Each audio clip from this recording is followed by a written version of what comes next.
Hello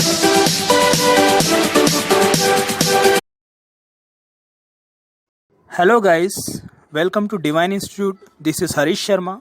poem की series में आज जो हम पोएम पढ़ने वाले हैं उसका नेम है लेक आइल ऑफ इनिसफ्री, जिसको लिखा है विलियम बटलर येट्स ने। फ्रेंड्स, इनका जन्म 1865 में डबलिन आयरलैंड में हुआ था। He was dead in 1939। Friends, जब वो 21 ईयर्स के थे, 21 साल की उम्र में ही उन्होंने जो लिटरेचर को एज ए करियर शुरू कर लिया था। जैसा कि आप जानते हैं, सभी जो पोइट्स हैं उनकी अपनी एक खासियत होती है, विशेषताएं होती हैं। तो इनकी अगर हम बात करें तो इन्होंने जो पोएम लिखी है उनकी लिरिकल है, लिरिक उन्होंने ज़्यादा लिखी है।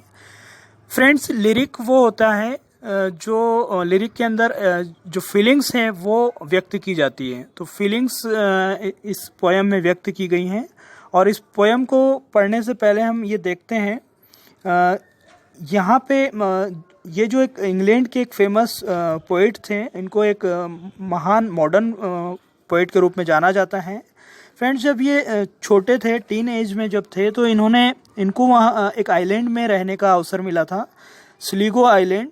और वहाँ की जो ब्यूटीनेस है वो उनको आज भी याद है। उनकी वहाँ की जो सुंदरता है वो उनके माइंड में आज भी है, उनके हृदय में वो चीज़ है, और उसको इस पोएम में उन्होंने व्यक्त किया है। और वो चाहते हैं इसी जगह पे रहना। तो let's read the poem. In this poem there are 4 quatrains. तो क्वार्टरेंस का मतलब होता है फ्रेंड्स जिसमें 4 लाइन हो। तो 4 लाइन के यहाँ पे 3 क्वार्टरेंस हैं। So there are total 12 lines in this poem. We will read one by one. First line. I will arise and go now and go to Innisfree. तो यहाँ पे जो पोएट हैं वो बताते हैं कि अब मैं उठूँगा, मैं जागूँगा और इनिसफ्री में जाऊँगा। इनिसफ्री उसी जगह का नाम इन्होंने रखा है जो एक आइलैंड में है, और बहुत ही सुंदर वहाँ का चित्रण इन्होंने किया है। Next line, and a small cabin built there of clay and wattles made. वहाँ पे ये एक रहने के लिए एक छोटा सा केबिन बनाएंगे, और वो मिट्टी का और जो लकड़ियों का जो होता है, छोटी छोटी लकड़ियों से बना हुआ होगा, मिट्टी और लकड़ियों के मिक्सचर से वो बना होगा। Next line, 9 beans row will I have there a hive for the honey bee. वहाँ पे उनके खाने के लिए 9 बीन्स रोज होगी। बीन्स मतलब जो सेम की फली होती हैं।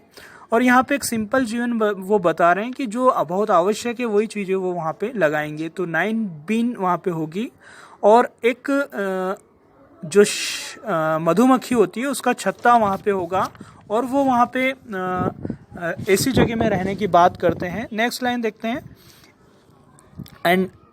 And live alone in the bee loud Glade.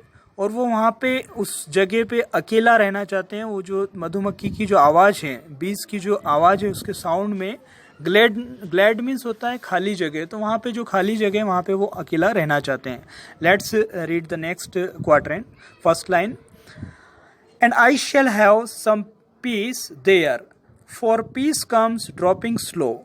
तो यहाँ पे पोइट बता रहे हैं कि वहाँ पे उनके पास उस जगह में थोड़ी शांति होगी, पीसफुल जगह होगी वो।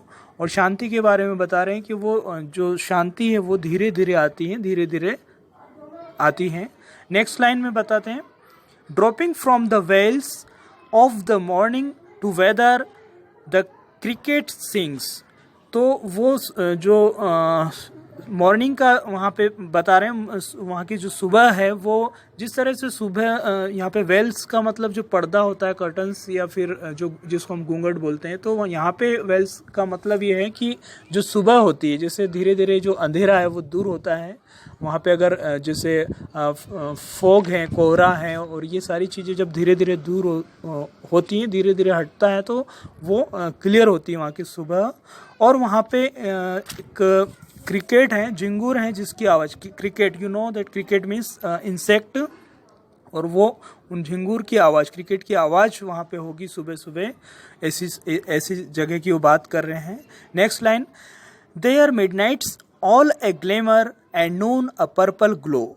वहाँ की जो मिडनाइट है, वहाँ की जो मध्य रात्रि है, जब वो देखेंगे वो होगी ग्लैमर होगी, जैसे वहाँ जो स्टार्स हैं या मून है, जब वो उसको देखेंगे तो वो चमकने वाले होंगे। And noon a purple glow, और वहाँ की जो दोपहर होगी वो उसका जो कलर होगा वो पर्पल कलर की होगी, वो भी शाइनिंग वाली होगी। Next line, and evening full of the linnet's wings, और वहाँ की जो शाम होगी वो जो पक्षी हैं, ये जो चिड़ियाँ हैं, लाइनेट्स में से एक विशेष प्रकार की चिड़िया होती हैं, उनकी वो उड़ती हुई उनकी जो विंग्स हैं वो वहाँ पे होंगी। वो ऐसी वहाँ की शाम का वो बात कर रहे हैं, इसी जगह के बारे में वो बता रहे हैं। Next, I will arise and go now for always night and day, तो अब वो पक्का कर चुके कि अब मैं वहाँ पे जाऊँगा हमेशा के लिए, दिन और रात वहाँ पे वो बिताएंगे। I hear lake water lapping, I hear lake water lapping with low sounds by the shore. तो यहाँ पे वो बता रहे हैं कि वो जो पानी की जो आवाज़ होती है, वो झील में जो पानी टकराता है और उसकी जो आवाज़ होती है, किनारे पे जो आवाज़ आती है उसके बारे में, वो उस आवाज़ को सुनते हैं।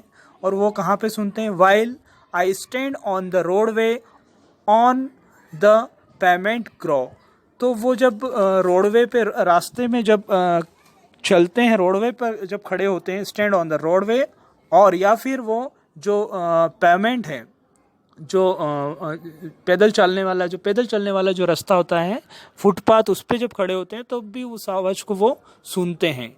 I hear it in the deep heart score, और यहाँ पे वो बता रहे हैं कि मैंने उसको सुना है अपने हृदय की गहराइयों में, मैं उसको सुनता हूँ। तो फ्रेंड्स, ये थी poem. Thank you for watching. Okay, thank you.